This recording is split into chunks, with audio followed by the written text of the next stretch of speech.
Assalamualaikum warahmatullahi wabarakatuh. Perkenalkan, nama saya Mei Dwi Nur Wahyuningsih, nomor absen 14 dari kelas 12 Kimia Analisis A. Dalam video ini, saya akan menjelaskan mengenai praktikum kalibrasi dan verifikasi pipet volume. Selamat menonton. Pada praktikum kalibrasi dan verifikasi pipet volume, ada beberapa pokok bahasan yang akan saya bahas. Di antaranya, bab 1 yaitu prinsip dasar kalibrasi, bab 2 alat dan bahan, bab 3 prosedur kerja, bab 4 data pengamatan dan perhitungan, dan yang terakhir bab 5 kesimpulan. Pokok bahasan yang pertama yaitu prinsip dasar kalibrasi pipet volume. Pipet volume atau pipet gondok harus dikalibrasi sebelum digunakan untuk memastikan agar hasil pengukuran selalu sesuai dengan alat ukur standar. Prinsip dasar kalibrasi pipet volume adalah penetapan volume air yang dipindahkan oleh pipet volume berdasarkan massa yang dipindahkan pada suhu tertentu. Apabila densitas air diketahui, maka volume terkoreksi dapat ditentukan. Kalibrasi ini dapat dilakukan dengan cara menimbang bobot air yang diukur dengan menggunakan pipet volume dan mengukur temperatur air. Dari hasil pengukuran tersebut, diperoleh volume terkoreksi dan dapat dibandingkan antara faktor koreksi atau penyimpangan dari perhitungan dengan faktor koreksi yang tertulis pada alat atau toleransi pengukuran alat berdasarkan standar ASTM. Terdapat klasifikasi kelas berdasarkan akurasi menurut ASTM atau American Standard Testing and Material dan BS atau British Standard. Pipet volume dibagi menjadi dua kelas. Yang pertama, kelas A. Pada kelas ini memiliki akurasi atau tingkat ketelitian tinggi atau high grade dengan batas toleransi volume kecil. Kelas ini biasanya digunakan untuk kegiatan penelitian atau analisis yang memerlukan ketelitian tinggi. Yang kedua, kelas B. Pada kelas ini memiliki akurasi atau tingkat ketelitian rendah atau lower grade dengan batas toleransi volume besar. Biasanya 2 kali lebih besar dari batas toleransi pada kelas A. Kelas ini biasanya digunakan untuk pendidikan atau analisis yang tidak memerlukan ketelitian tinggi. Pokok bahasan yang selanjutnya yaitu alat dan bahan. Peralatan yang diperlukan dalam praktikum kalibrasi ini diantaranya pertama, pipet volume 25 ml yang akan dikalibrasi. Kedua, neraca analitik untuk menimbang alat ukur atau bahan. Ketiga, beaker glass sebagai wadah penampung. Keempat, termometer untuk mengukur suhu. Kelima, bal pipet sebagai alat bantu menghisap larutan dengan pipet volume. Keenam, tisu atau kertas saring untuk mengelap atau mengeringkan alat ukur. Sementara itu, bahan yang dibutuhkan adalah aquades. Aquades digunakan sebagai bahan dalam praktikum kalibrasi ini dikarenakan aquades memiliki massa jenis air pada suhu tertentu yang sudah diketahui secara tepat. Pokok bahasan yang selanjutnya adalah prosedur kerja. Sebelum melakukan praktikum, jangan lupa untuk menggunakan alat pelindung diri seperti jas lab, masker, sarung tangan, atau yang lainnya. Sarung tangan penting digunakan dalam praktikum ini untuk menghindari tersentuhnya secara langsung alat ukur yang ditimbang dengan kulit tangan, sehingga tidak ada pengotor seperti lemak yang menempel pada alat. Apabila pada alat tersebut ada pengotor, kemungkinan dapat mempengaruhi ketelitian alat dan perhitungan hasil kalibrasi. Prosedur kerja pada praktikum kalibrasi dan verifikasi pipet volume diantaranya: langkah pertama yaitu peralatan yang akan digunakan harus dipastikan dalam kondisi yang bersih, karena kebersihan dari permukaan alat ukur merupakan salah satu faktor yang mempengaruhi ketelitian alat. Langkah kedua yaitu beker gelas yang bersih dan kering ditimbang. Setelah itu bobotnya dicatat sebagai berat kosong atau disebut A. Pada praktik ini digunakan beker gelas karena pipet volume merupakan jenis alat ukur X, yang artinya volume yang diukur merupakan volume yang dipindahkan oleh alat tersebut, sehingga dibutuhkan wadah untuk menampung volume air yang akan ditimbang. Langkah ketiga yaitu pipet volume diisi dengan aquades sampai melewati tanda batas. Lalu jangan lupa bagian luar pipet volume yang basah dikeringkan atau dilap menggunakan tisu atau kertas saring agar tetesan air di bagian luar pipet tidak mengganggu volume air yang dipindahkan, sehingga hasil pengukuran lebih sesuai dengan apa yang diinginkan. Setelah itu, meniskus aquades ditempatkan pada tanda batas pipet volume. Pada saat penempatan meniskus, posisi mata harus sejajar dengan tanda batas agar pembacaannya lebih sesuai. Penempatan meniskus ini sangat penting karena hal tersebut merupakan salah satu faktor yang mempengaruhi ketelitian alat ukur. Langkah keempat yaitu aquades dimasukkan ke dalam beker gelas yang sudah ditimbang. Cara memasukkannya yaitu ujung bawah pipet ditempelkan ke gelas kimia yang dimiringkan sekitar 45 derajat dan posisi pipet dalam keadaan tegak lurus. Apabila isi dalam pipet volume telah keluar semua, ditunggu terlebih dahulu selama 10 detik sebelum pipet diangkat.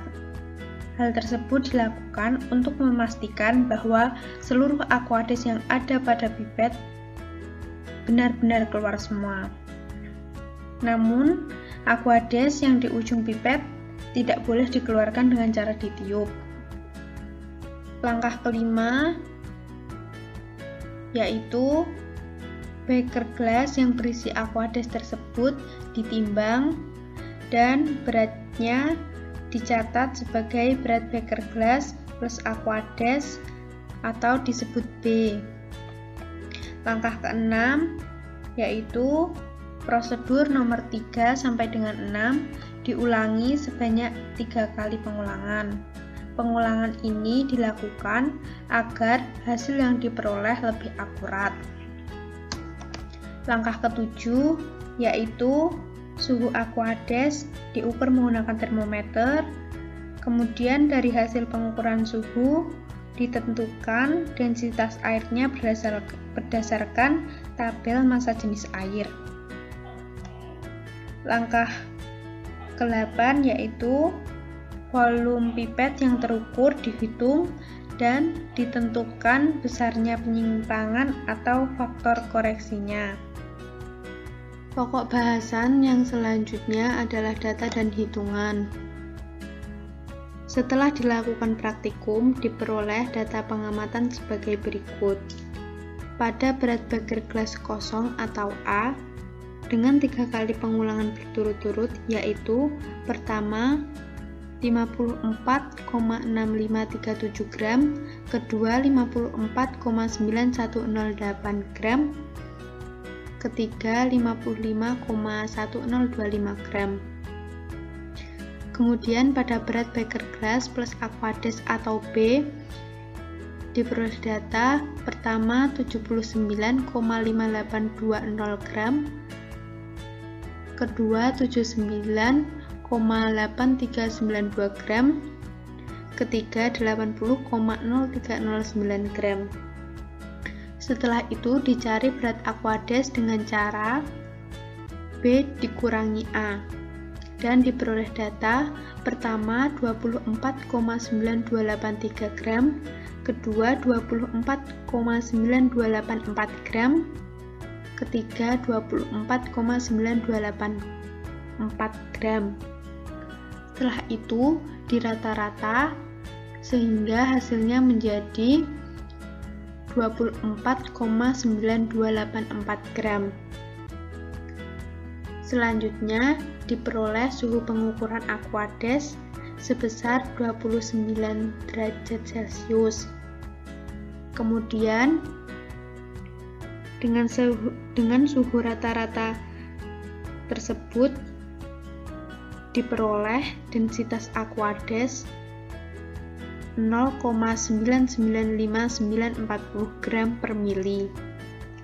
Densitas Aquades dapat ditentukan melalui tabel massa jenis air. Pembacaan tabel tersebut dari kolom kiri yaitu angka derajat suhunya, lalu dilanjut pada baris atas yaitu angka desimal atau komanya. Pada praktikum ini, angka suhunya 29 derajat tanpa ada angka desimal atau bisa dikatakan komanya 0. Sehingga densitasnya didapatkan 0,995940 gram per mili. Berdasarkan data pengamatan yang diperoleh, maka dapat dilakukan perhitungan. Volume terukur dapat dihitung dengan rumus berat Aquades atau B-A dibagi dengan densitas Aquades. Pada praktikum ini diperoleh rata-rata berat Aquades sebanyak 24,9284 gram dengan densitas Aquadesnya 0,995940 gram per mili, sehingga didapatkan volume terukur sebanyak 25,03 mili. Penyimpangan dapat dihitung dengan rumus volume terukur dikurangi dengan kapasitas alat. Pada praktikum ini, volume terukurnya sebanyak 25,03 mili dan kapasitas alatnya 25 mili, sehingga diperoleh penyimpangan sebesar 0,03 mili. Jadi, PET volume 25 mili termasuk dalam kelas A. Penentuan kelas tersebut dapat dilihat melalui tabel toleransi volume alat ukur gelas pada pipet volume. Pembacaan tabel toleransi volume alat ukur gelas. Yang pertama, kita lihat nama alat ukurnya. Kemudian kita lihat kapasitas alatnya. Pada pipet volume 25 mili di kelas A penyimpangannya kurang lebih 0,03 mili. Maksud dari kurang lebih 0,03 mili yaitu pembacaan nilai skala pada alat ukur kemungkinan terdapat penyimpangan lebih dari volume ukur atau bisa kurang dari volume ukur. Misalnya, pada volume 25 mili dengan penyimpangan kurang lebih 0,03 mili, maka bisa saja volume sebenarnya adalah 25,3 mili atau 24,7 mili. Kembali lagi pada hasil penyimpangan praktikum yaitu 0,03 mili.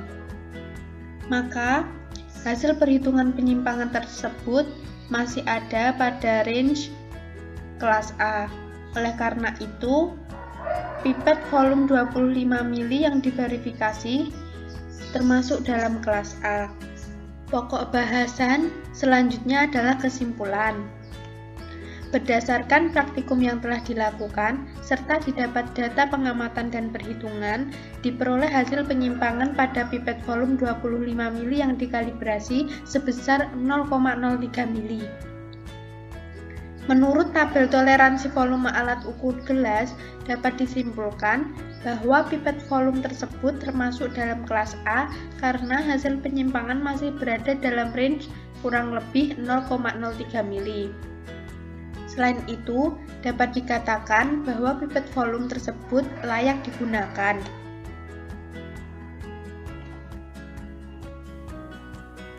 Sekian video dari saya, semoga bermanfaat. Apabila banyak salah, saya mohon maaf yang sebesar-besarnya. Wassalamualaikum warahmatullahi wabarakatuh.